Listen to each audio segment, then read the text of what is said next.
some kind of technology that looks through all of that and alerts you to where things are going wrong and says, hey, I suggest you go spend your time here. That's really, really important because it just takes away all of that kind of desk work that stops you spending time coaching colleagues and transmitting values into the organization. So I think that kind of prioritization and simplicity is really important.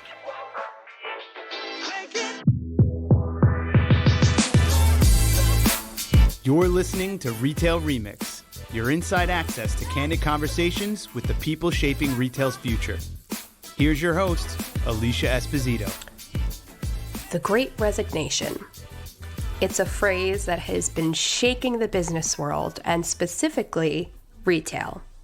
While a lot of the focus has been on store associates, the ones who have their boots on the ground and interacting with consumers day in and day out, Julian Mills of Corso believes that we're overlooking a very important group, store and district managers.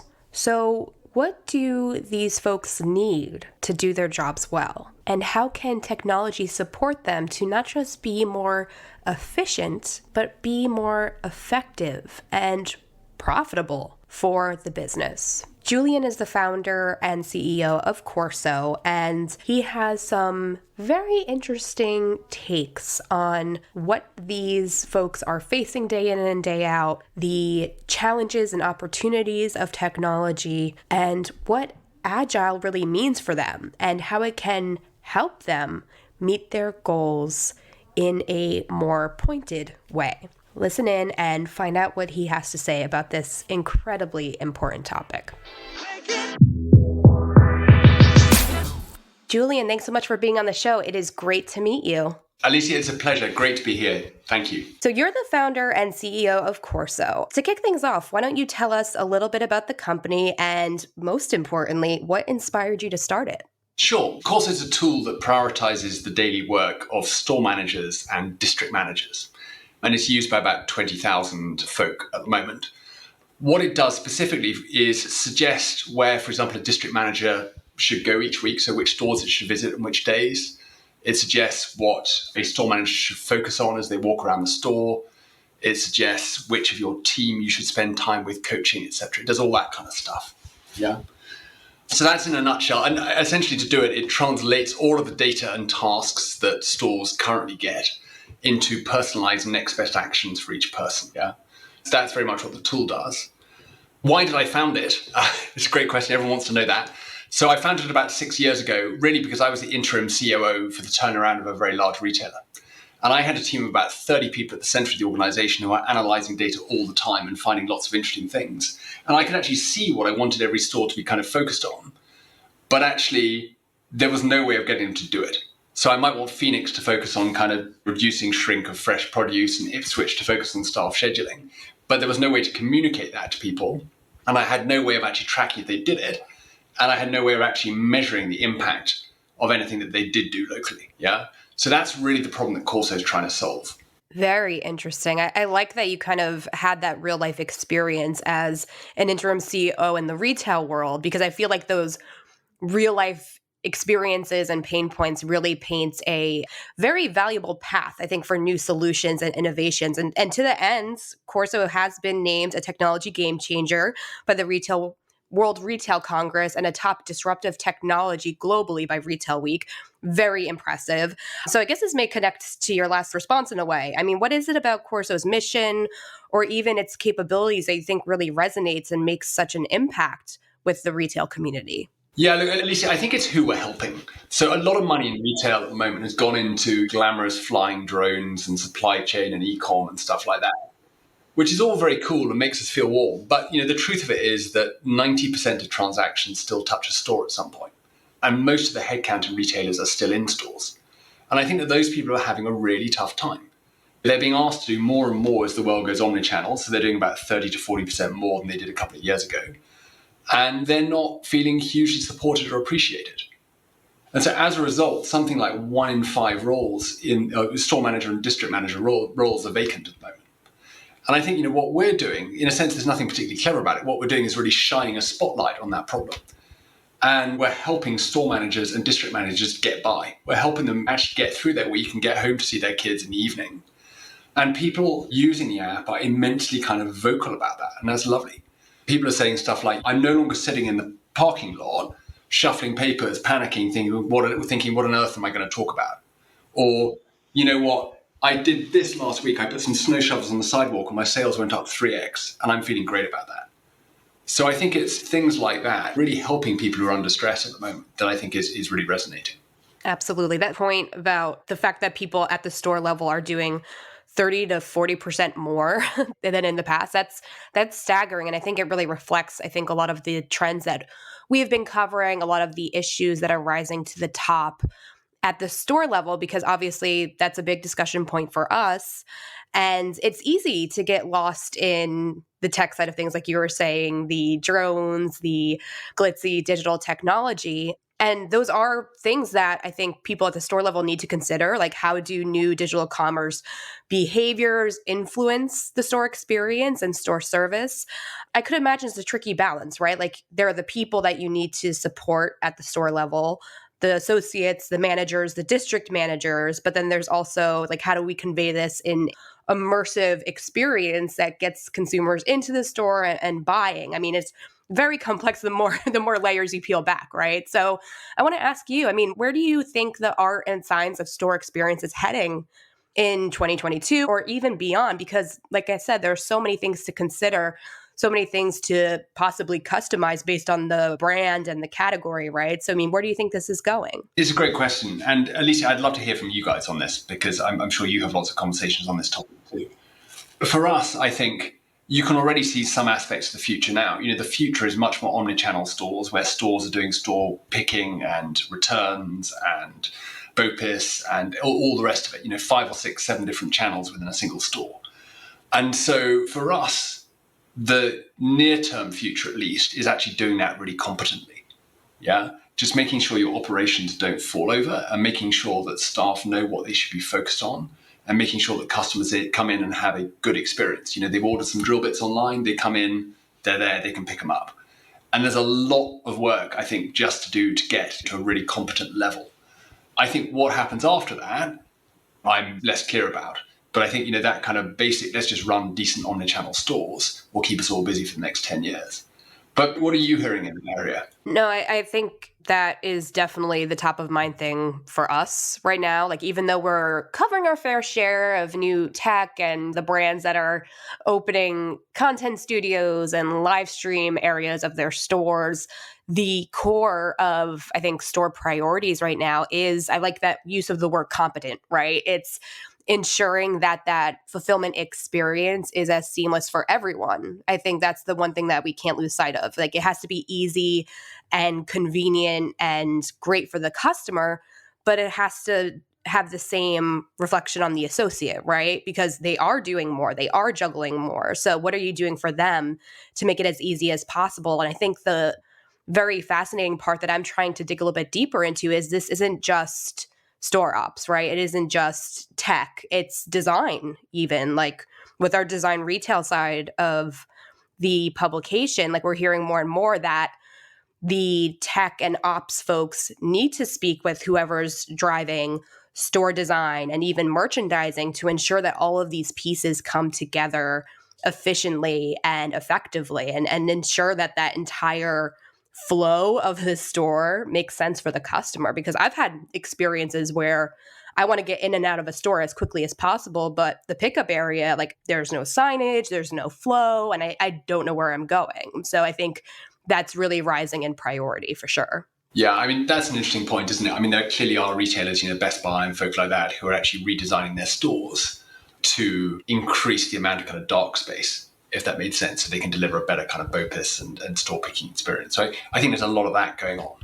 But it all comes back to this kind of basic, consumers have high experiences of what they're going to be able to do when they come into a store. Can the retailer actually deliver on that? Yeah.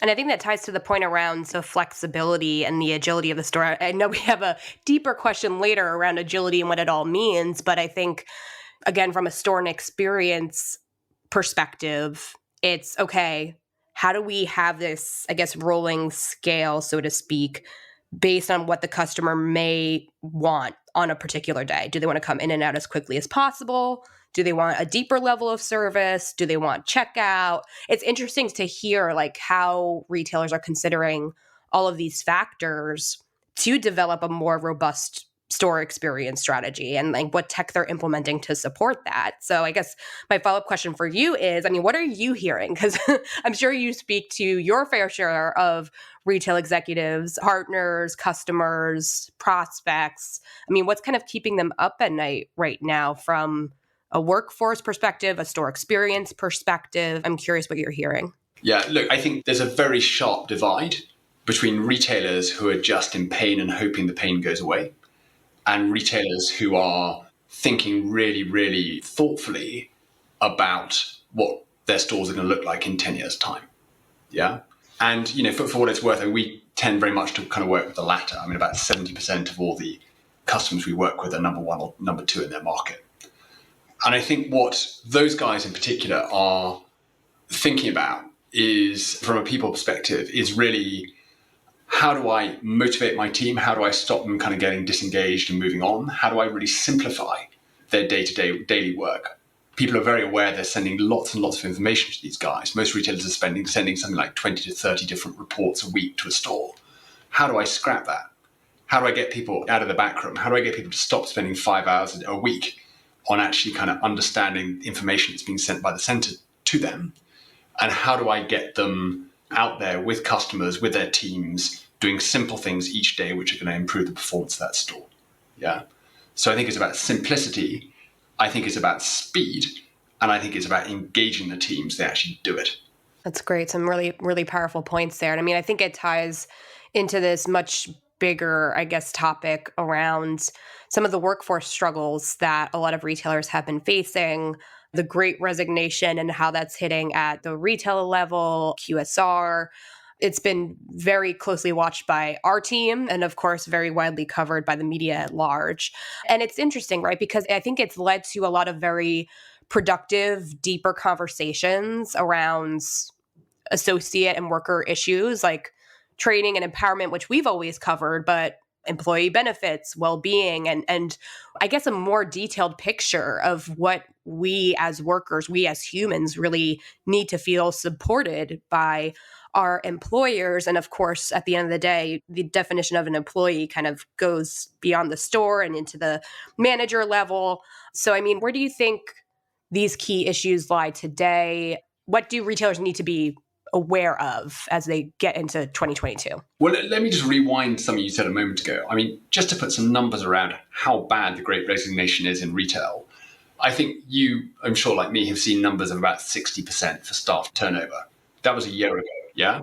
Published by NRF. I think it's higher than that now. And I think if you look at frontline workers, so store associates is perhaps 79, 80, 81% if you look at the latest BLS numbers. But I think what's really going unreported is what's happening at the store manager and the district manager level.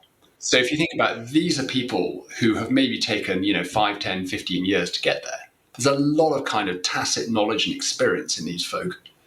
And currently, if you do some simple maths and you scan the job boards and you look at all that kind of stuff, you'll see that about 1 in 5 of those roles is vacant at the moment, as I said at the top.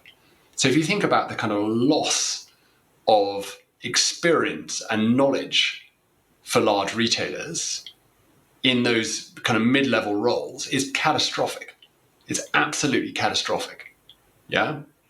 And I think that one of the reasons why we're seeing a lot of interest in things like Corso is because essentially Corso is helping get district managers and store managers up the curve much faster. Yeah. Does Corso outperform the world's best 15-year experienced store manager? Not sure. Probably doing pretty well. But can we help someone who's 3 months in role be vastly more effective? Yeah, we really, really can. And so I think that there is that need to kind of use technology to upskill people really quickly.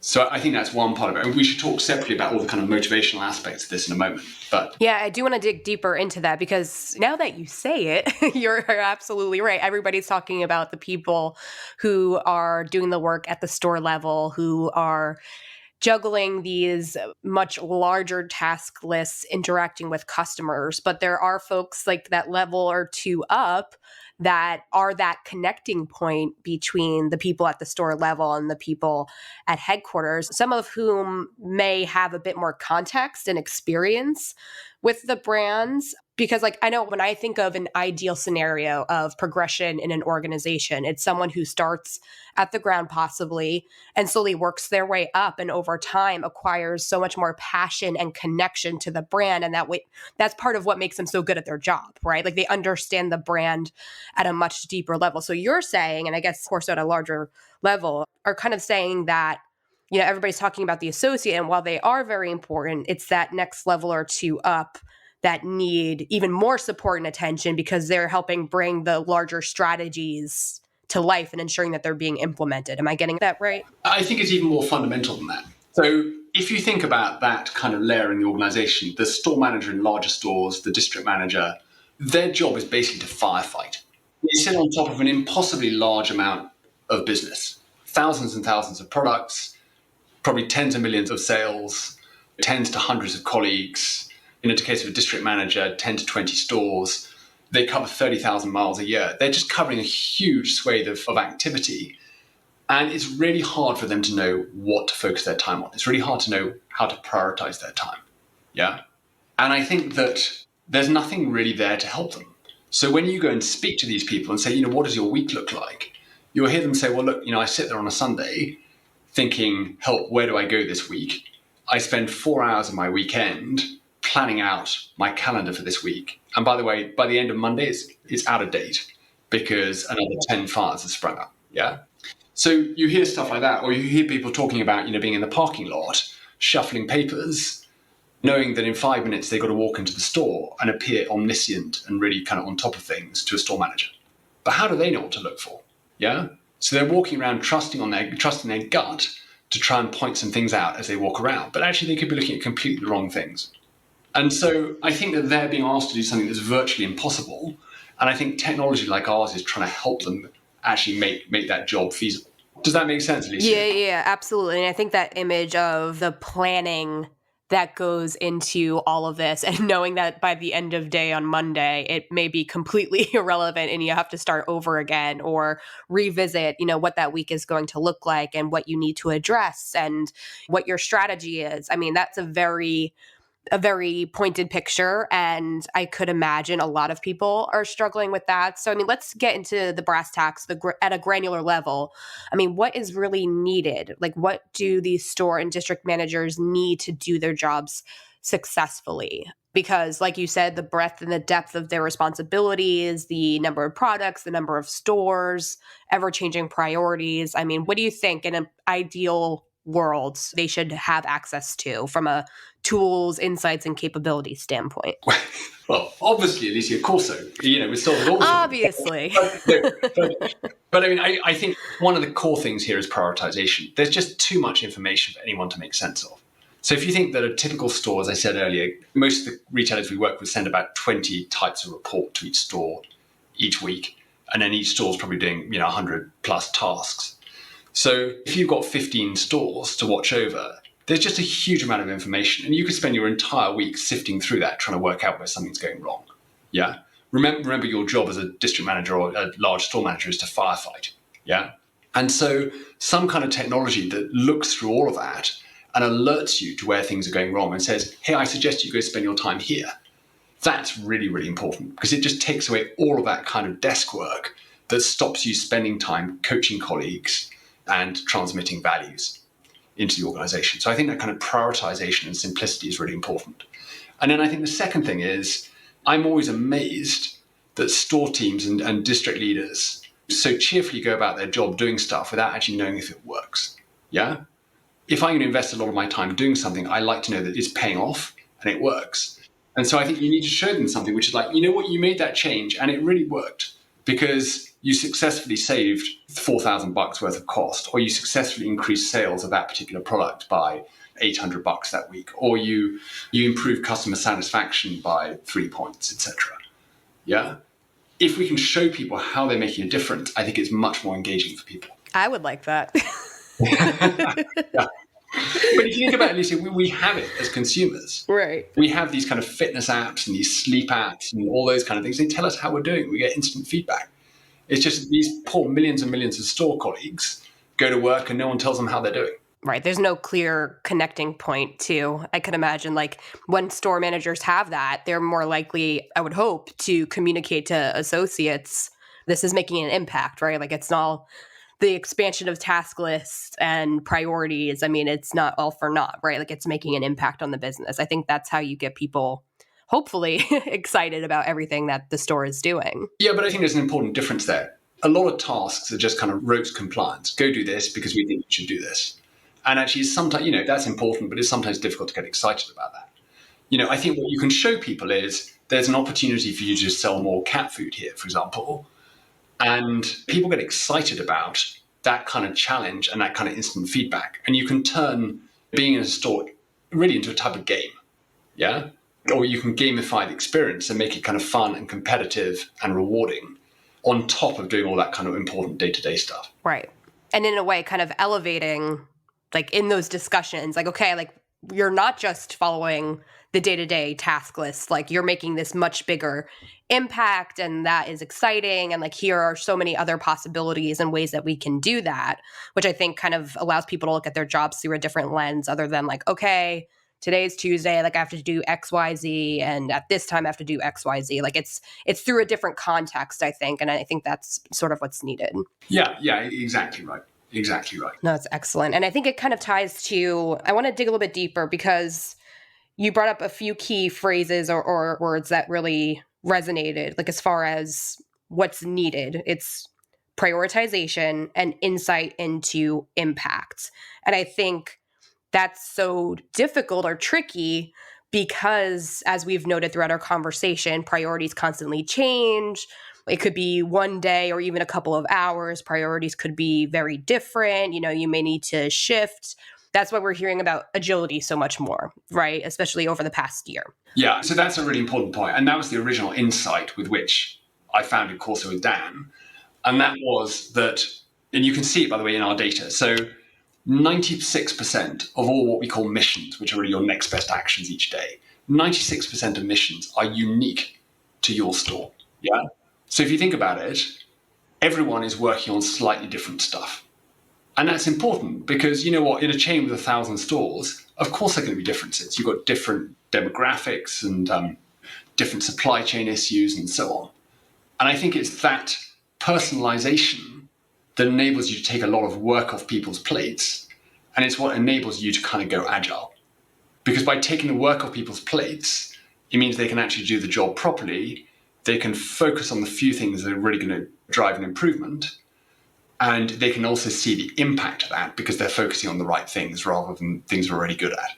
Yeah, absolutely. And I mean, what has prevented companies, stores specifically, from reaching the level of agility that's required to be successful at the store level? Again, just given all the things that people have to juggle, the expansion of duties across the board. Are there any key inhibitors or challenges that maybe people in these particular roles are listening to this conversation and maybe are saying like, oh, like I do want to be agile, but I have to deal with X, Y, Z. What are you seeing in the marketplaces in the way of challenges or obstacles? Yeah, look, I think the biggest issue is a kind of cultural one, which is that traditionally retail has functioned kind of like the military. It's functioned like the infantry. The general, i.e. store ops, sends out instructions, go do these things, and you want, 1,000 people marching, doing the same thing and moving in perfect coordination.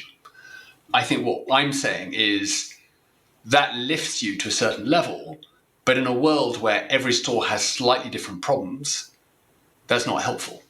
So what we're really trying to do is keep the kind of joined up standardization so that a retail network doesn't become a collection of village shops. But you actually do want people to be working on slightly different things, all consistent with your overall aims, because they've all got different problems. So effectively, you need to move from being the kind of infantry to being more like special forces. Yeah. And that's a cultural shift that I think not every retailer is up for.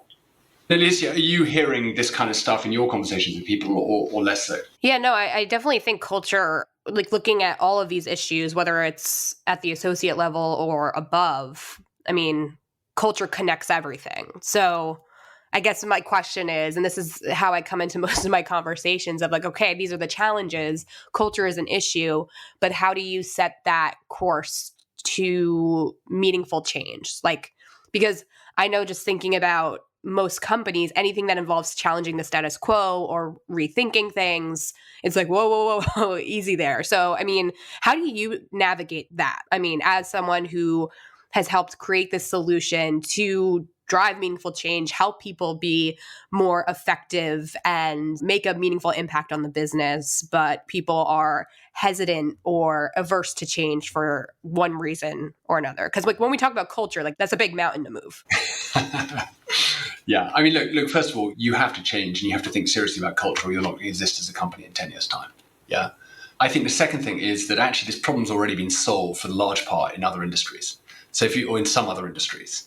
So if you think about something like manufacturing, there's a concept, Hoshin Kanri, which is very useful here, which is in a sense, you set the kind of overall objectives, and everyone aligns around those. So culturally, everyone is aligned around those objectives. But that actually the implementation of those objectives may require different things from different people, okay? And that's really what I'm talking about here, which is let's agree on the stuff we want to drive. We want to drive sales and we want to improve schedule adherence. We want to manage down shrink, etc. You can set those as objectives or even talk about, particular promotions you want to run, etc. But actually, the way that you deliver those objectives may be slightly different in each store. Yep. Okay. That's where the customization of those next best actions come in. Exactly. Got it. Yeah. Okay. Definitely makes sense. And Julian, I feel like we can speak hours about this because there are so many layers to this conversation, right? So appreciate you answering my questions transparently and having a dialogue around this because I do think it's going to be such a big priority, not just this year, but moving forward in general. So thank you. I always try to close out these conversations with some hard-hitting takeaways or tactical takeaways that either get our audience thinking a little bit or, inspire them to take some sort of action or movement. So, I mean, at a broad level, what else is required for managers and associates to best support customers, right? Because that's kind of the end goal, right? It's always to serve the customer, be more productive, be more profitable as a business. And do you have any recommendations for our folks listening right now that want to make moves, but maybe don't know how or don't know where to start? Yeah, look, I think a lot of retailers that I speak to are stuck in the mindset of kind of huge monolithic kind of initiatives. We're going to do this and it's going to take 40 people to work on it. It's going to take 6 months and therefore we can't do anything else. And you know what? I would say to those people, good luck. Because they're just not changing fast enough. They're just not changing fast enough and they're going to struggle to survive. And I think, what I say to people is look for things that you can experiment and test very quickly with minimal effort, okay? And if they work, put more effort behind them, okay? And in some ways, it's kind of like a startup mentality. And I think big retailers are terrible at that because they're used to thinking about these kind of huge bets. And by the way, no one ever goes back and audits whether those bets actually work, yeah? So one of the things that we spend a lot of time on in Corso is making it really, really simple to kind of try this. So, typically we can have a 1,000 store retailer up and running within about a week, okay? And by the way, minimal effort to deploy and you can run it for a couple of months. And as you like it, then scale up from there. So it's very easy to kind of get started with this kind of thing. And by the way, it's going to get even easier. And I think that whether it's Corso or not, retailers should be looking for these really easy things that can change their operations and change their performance quickly, rather than kind of immediately jumping into the kind of next monolithic activity that's going to tie up all their resource for the next 2 years. Oh, this is great, Julian. This has been such a great conversation. Again, really appreciate the time. If people want to learn more about Corso and the work that you're doing, where can they find out more information? Great. Well, Alicia, thank you. Yeah, our website, corso.com, Quorso.com, has a lot of great content on it. Please also, if you're interested, connect with me on LinkedIn. I'm always very responsive there. And yeah, look forward to hearing from you. But Alicia, thank you so much for having me on. It's been a great conversation. Yeah, likewise. Really appreciate the time, Julian. And to all of you listening, we hope this, again, inspired some new thought, new ideas, or even some new conversations with your colleagues. We'd love to keep the conversation going, as Julian said, on social media, either on Twitter at our Touchpoints or on LinkedIn at Retail Touchpoints, or you can also find me as well. Again, we'd love to keep the dialogue going and keep uncovering some new ideas for the industry at large. Those links that Julian referred to, we'll include them in the show notes so folks can get some more information and dig a little bit deeper into this new idea or evolved idea of agility at the store level. We definitely are going to keep a close eye on it as well. And of course, if you liked what you heard, subscribe to the pod if you haven't already. We are on Apple Podcasts, Spotify, Stitcher, anywhere else you listen to podcasts, we're likely there. If you like what you heard, we also encourage you to rate the show and leave a comment. It helps other folks like you discover the show and dig deeper into these great conversations that we're having with folks driving this exciting new era of retail. Thanks again, Julian, and thanks to all of you. We'll see you next time.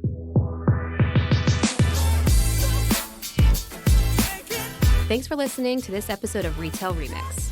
Be sure to subscribe so you never miss an episode. You can find us on your favorite podcast player. Until next time, keep mixing it up.